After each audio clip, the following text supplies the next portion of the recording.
It is ridiculous. This league is so damn unprofessional. It's not even funny. You mean to tell me that you guys had fans paying? The kids were in tears. They stood in line for hours. The players showed up way late. Let me paint you a picture of the WNBA All-Star game. One pink wig, one blown layup. That's the headline. That's the takeaway. That's what this league handed to every casual fan who tuned in for the first time on the biggest stage they get all year. One woman dragged this entire league into relevance, Caitlin Clark. The ratings, the sold-out buildings, the money they're all swimming in. That's her. And this weekend, everybody she carried decided to set the house on fire. Unbelievable. Caitlin Clark was very punctual. She was very polite and good with the fans, unlike majority of these players. Just flat out no-showed. Some of y'all had the fans waiting in hours because you were coming hours and hours late because y'all was out with the stud buds getting drunk all night. From the very beginning, fans invested countless hours waiting.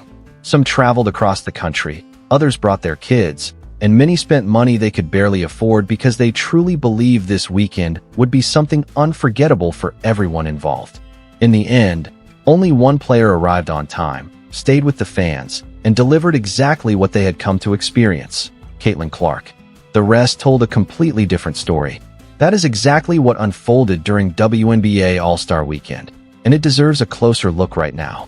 To be absolutely clear, this weekend was meant to serve as the league's biggest showcase and most important celebration of the season. The All-Star is supposed to be a fan experience. You guys blew it, man. Y'all absolutely blew it. This is ridiculous. What should have been the WNBA's biggest opportunity each year was its chance to stand before the entire sports world and proudly say, "Look at what we've created. Look at these players. Look at these fans. Look at everything this league has accomplished." The weekend was meant to be a celebration, a heartfelt thank you, and clear proof that the league is legitimate, the fan base is genuine, and every bit of investment truly matters for the future. Instead, the fans who made it all possible were ultimately treated like nothing more than an afterthought. And a fan said, "We attended WNBA Live and waited in line for over 2 hours to meet a couple of the top name athletes. They showed up 40 minutes late, signed autographs for 10 minutes and left." As the event unfolded, meet and greet sessions started behind schedule, while some players arrived late and others never appeared at all. Fans who had patiently stood in line for hours were fortunate if they received only a few brief moments of access. This was not just a single complaint shared online or one isolated negative experience at the event. Multiple fan accounts independently described the very same pattern. Supporters kept waiting, checking the time, and hoping players would arrive, yet most of them simply were not there. That final word is especially important: majority. Look at this. We were at WNBA Live Friday and Saturday. Almost everyone was 30 minutes late. Minimum. It was crazy. Looking at everything together, this was never about one player having an off day or a simple scheduling mistake affecting only a couple of names. Fans from different parts of the event consistently returned with the exact same story. The majority of players failed to arrive on time, and that is far more than a coincidence. It reflects a broader culture. Now consider what that truly costs the people who attend. Families do not decide to visit All-Star Weekend on a whim. They spend months saving money and planning because the experience genuinely matters to them. So nearly $3,000. That's just for the All-Star game. That's not the expensive-ass hotels in downtown Chicago.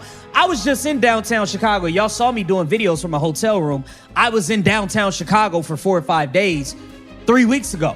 And that wasn't All-Star Weekend, and the hotels were expensive. For many families, the planning starts months in advance. They arrange time off from work, spend hard-earned money on flights, hotels, and expensive tickets, and build this experience into a special memory, whether for their children or for themselves, hoping it will truly be worth every sacrifice. Then they end up standing in line for 2 hours only to receive 10 minutes of access, if they are fortunate.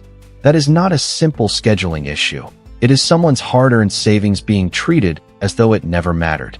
Meanwhile, Caitlin Clark arrived on time, stayed present, connected with the fans, and gave them exactly what they had come to experience. She accomplished it all without making a scene or drawing attention to herself. Here it says, to be fair, there were a few players who showed up on time to everything. Caitlin Clark, in particular, was very punctual for every obligation she had. She gave away her shoes, signed autographs, hugged fans, and competed hard in the All-Star game. Caitlin Clark handled the moment like a true professional, fully understanding that every parent and child waiting in line had spent months looking forward to that experience. She clearly recognizes what those moments mean. That naturally leads to an important question. Why was she the only one setting that example? Why is the league's most criticized, most closely watched, and most heavily scrutinized player also the one demonstrating how fans should be treated? She consistently appears to understand the lasting impact she can have on young supporters and works to give as many of them as possible a memorable experience. That is a major reason she has become the league's defining face. Deep down, many people already know the answer. But the situation became even more disappointing because the problems extended far beyond the meet-and-greet sessions. The same disorganized and disconnected atmosphere carried onto the court. The All-Star Game itself, the event that was supposed to justify the entire weekend, turned into a disappointing display. Fans witnessed blocked layups, air balls, missed alley-oops, and it was not just one or two isolated mistakes. It reflected a sustained level of play that suggested some players simply were not fully invested in the weekend. The overall product looked poor, especially considering that competitive effort had often been one of the WNBA's strengths compared with recent NBA All-Star games. Seeing alley-oops thrown off the backboard without anyone finishing the play left many wondering what was really happening.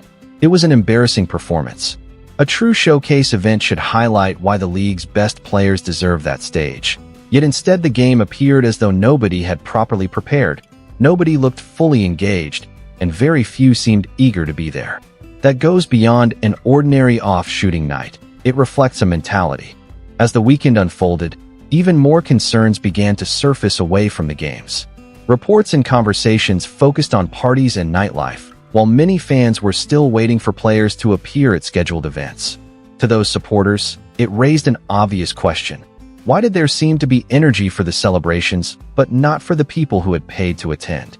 Commentators even claimed players were more interested in partying than fulfilling fan commitments, creating the impression that supporters wearing team jerseys and children hoping for autographs had been pushed aside.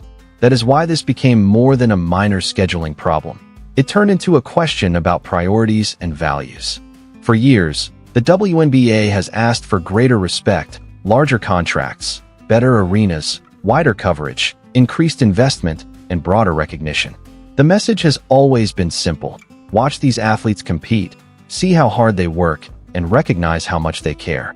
That commitment has long been presented as the foundation of the league's growth. Critics argued that the public behavior seen throughout the weekend did not reflect that message and questioned what happens when players fail to meet those expectations. What do you tell the fan who drove 4 hours only to miss a meet and greet because players were absent? What do you say to the parent who promised their child a special memory that never happened? How do you explain to someone who spent significant money on the weekend only to watch an on-court product that appeared lacking in preparation and energy? Those questions are difficult to answer. The criticism also extended to the three-point contest, where several top stars reportedly chose not to participate or attend, despite it being an event designed to give fans something memorable and exciting. Some observers concluded that many players simply did not treat All-Star Weekend as an important occasion, while others speculated that Caitlin Clark intentionally kept her distance because of everything happening around the event and because she did not want to be associated with the atmosphere surrounding it, according to the criticism. Some of the league's biggest stars appeared unwilling to spend time with fellow players or fully engage in the fan experience, leading many observers to believe All-Star Weekend simply was not a priority for them. That impression says a great deal about where some fans feel they rank on the list of priorities. In contrast, Caitlin Clark was present, professional, and focused on giving supporters the experience they had come for. Attention then shifted beyond the players and toward league leadership, with many critics arguing that responsibility ultimately reaches Commissioner Kathy Engelbert. They claimed the issue reflected broader problems with how the WNBA was being managed, describing the league's leadership as ineffective and calling for significant changes. As commissioner, she is responsible for setting expectations, establishing standards, and ensuring accountability. Critics argued there was a clear gap between what All-Star Weekend was supposed to represent and what fans actually received. They pointed to the absence of visible accountability, no clear system requiring players to fulfill fan commitments, no meaningful enforcement, and no obvious consequences when expectations were not met. As frustration spread among fans and commentators, one central question continued to surface. Where was the league while all of this was happening? Who was making sure the people who purchased tickets received the experience they had paid for? Who was ensuring that players honored their responsibilities to the fan base? To many critics, it appeared that no one was effectively overseeing those obligations, making it seem like a failure of leadership. They also questioned what accountability should look like going forward, whether through fines, public statements, or policy changes before the next All-Star Weekend. So far, they argued, there had been little visible response, and that silence spoke just as loudly as the reported no-shows. For many observers, that is the part they believe should raise the greatest concern about the league's future. At the heart of the league's success, real growth comes from the fans. They are the people who fill arenas, purchase tickets, bring their children, wear team jerseys, and encourage others to watch. They are the driving force behind larger contracts, stronger attendance, and the league's continued progress. You cannot expect those supporters to carry the future of the WNBA while making them feel as though their presence is simply a bonus. According to this perspective, Caitlin Clark has always understood that responsibility. She approaches every game with purpose, arrives on time, and treats fans as a vital part of the sport because she genuinely believes they matter, and that attitude is reflected in her interactions. The argument is that the rest of the league must decide whether it shares that same commitment because today's fans are paying close attention. They are no longer relying on stories alone. They have videos, first-hand accounts, shared experiences, and lasting memories of what All-Star Weekend was expected to be compared with what it ultimately became. Opportunities to regain that trust are not unlimited. The people who supported this league, waited in long lines, and believed in the experience deserve better, and many argue they always have. Until the league consistently enforces those expectations, critics believe Caitlin Clark will continue to stand out as one of the few people demonstrating that level of professionalism. If you want more discussions about the stories behind the headlines and the moments many people overlook, be sure to subscribe, turn on notifications, and stay tuned for the next update.